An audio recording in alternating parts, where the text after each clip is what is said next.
नहीं होगी। साधक को इस भीतर वाले भय से जरूर, बाहर का तो जो विधान है वो होगा। सांप काटना है तो आप चाहे जितने ऊपर मंजिल में रहते हो, सांप वहीं पहुंच जाएगा और आपको काट लेगा। और नहीं काटना तो हम सांपों के बीच में रहे सैनपुर में, जैसे जैसे वर्षा हुई तो एक से एक सांप, वहां तो जंगल है ना, तो ऐसे लोटते बाहर दिखाई देते थे, फन काढ़े खड़े ऐसे पद्मासन लगाए बैठे हैं, ऐसे सांप निकल रहे हैं। बिच्छा पर सांप एक से एक, सब बिच्छू तो ऐसे जैसे चीटा, गंगा का किनारा है, एक से एक खो है सब, कभी किसी को नहीं वोट काटते। विधान नहीं है, अगर विधान हो जाए तो काट, तो हमको ये डरना नहीं है। बाहरी जो संकट आना है वो प्रभु बचाएं, और नया विधान करें तो जो विधान है वो होके रहेगा। इससे तो निश्चिंत हो जाओ। जो विधना ने लिख दिया छठी राव के अंक, राय घटे न तिल बढ़े रहुरे जीव निशंक। अब अंदर की बात को सुधार लो। मेरी वृत्तियां, मेरे भाव, मेरे, ये बिल्कुल निकाल देना चाहिए। अंदर सोचना चाहिए अपार भगवान की कृपा मुझे डुबो रही है, सब कुछ खराब होने पर भी हमारे ऊपर भगवान की विशेष कृपा है। ये सोचो, ये सोचना पड़ेगा हमारे ऊपर भगवान की, और इससे भगवत प्राप्ति हो जाती है। भागवत में कि जो हर समय सोचता रहता है कि भगवान की हमारे ऊपर अपार कृपा है, प्राप्त सुख दुख को समान भाव से भोग लेता है, और मन और वचन और तन से भगवान की शरण में रहता है, उसको परम पद ऐसे प्राप्त हो जाता है जैसे पिता की प्रॉपर्टी पर पुत्र का स्वयं अधिकार हो जाता है। मन वचन कर्म से हम प्रभु की शरण में हैं, हमारे ऊपर भगवान की बहुत कृपा है, और जो दुख सुख आवे उसे समान भाव से भोग ले, ऐसा आदेश था। अब मेरे को किसी बात का भय नहीं। वृत्तियों को मेरी मानने से ही अशुद्धि होती है, भगवान की कर देने से शुद्ध हो जाती है। और मैं वृत्तियों को शुद्ध नहीं कर सकता हूं, ना कर पाया हूं, ना कर पाऊंगा।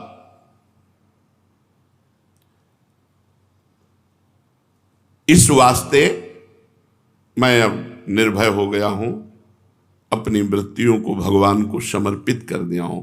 मैं अब वृत्तियों को मानूंगा ही नहीं कि मेरी है, मन को मानूंगा ही नहीं कि मेरा है, तन को मानूंगा ही नहीं, तो तन के कर्म, मन का संकल्प और वृत्तियां, ये सब भगवान को समर्पित हैं। जब वृत्तियां मेरी हैं ही नहीं तो मैं भय किस बात का करूं? जब मन मेरा है ही नहीं तो मैं किस बात का भय करूं? जब तन मेरा है ही नहीं तो मैं किस बात का भय करूं? अब तो केवल भगवान की कृपा ही कृपा चारों तरफ मुझे घेरे हुए है।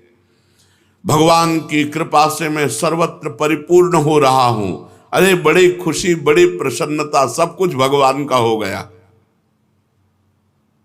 लोग ऐसी शंका करते हैं कि भगवान के शरण होकर अगर उनका भजन करेंगे तो द्वैत हो जाएगा, और शास्त्रों में द्वितीयाद्वय भयम भवति, द्वैत से भय की प्राप्ति होती है।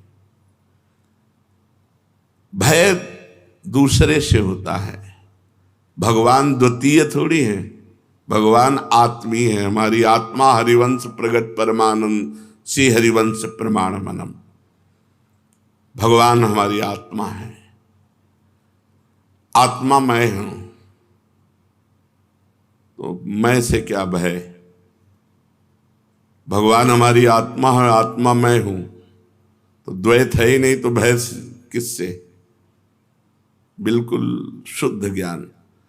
ये शरीर, इंद्रियां, मन, ये द्वितीय है, ये प्रकृति का कार्य है।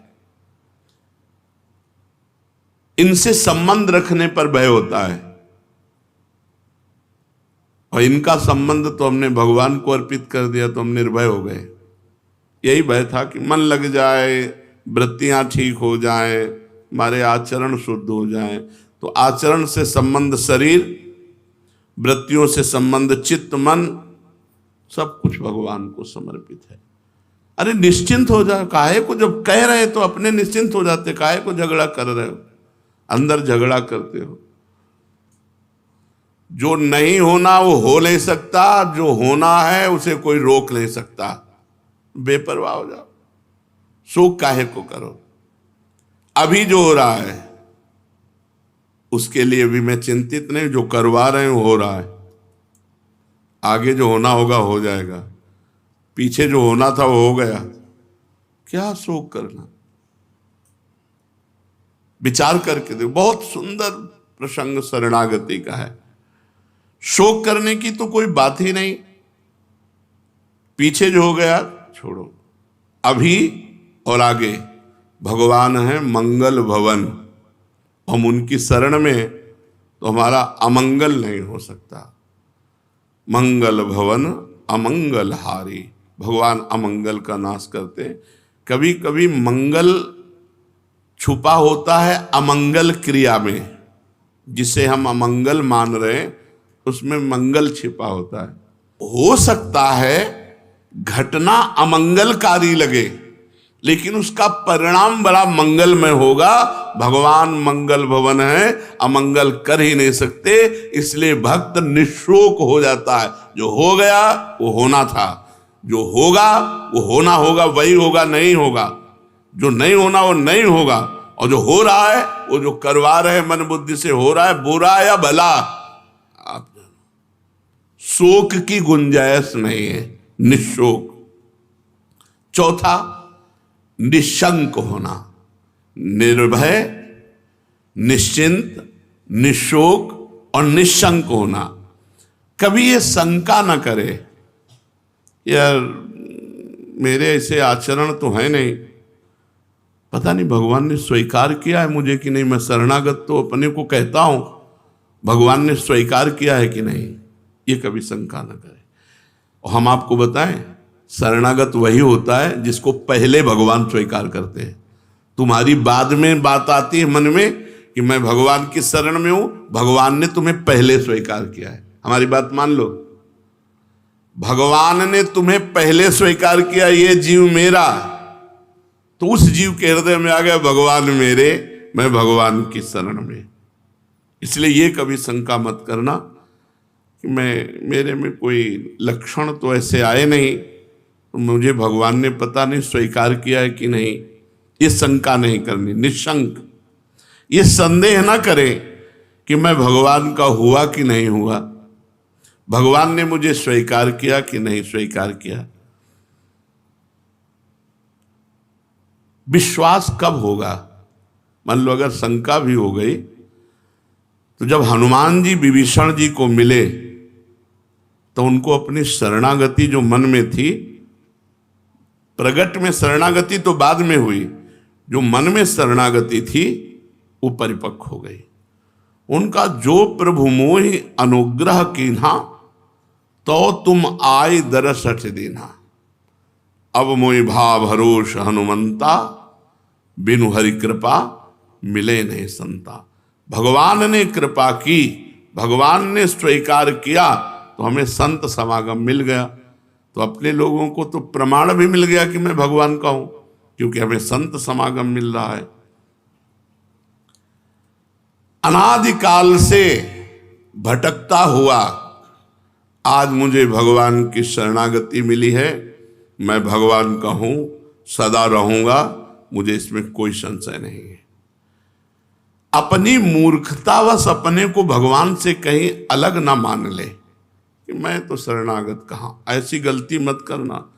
केवल स्वीकृति से भगवत प्राप्ति हो जाएगी, यह हम हृदय की बात कह रहे हैं। भगवान केवल स्वीकृति को स्वीकार करते हैं। राहत न प्रभु चित चूक किए की, करत सुरत सैबार हिए की।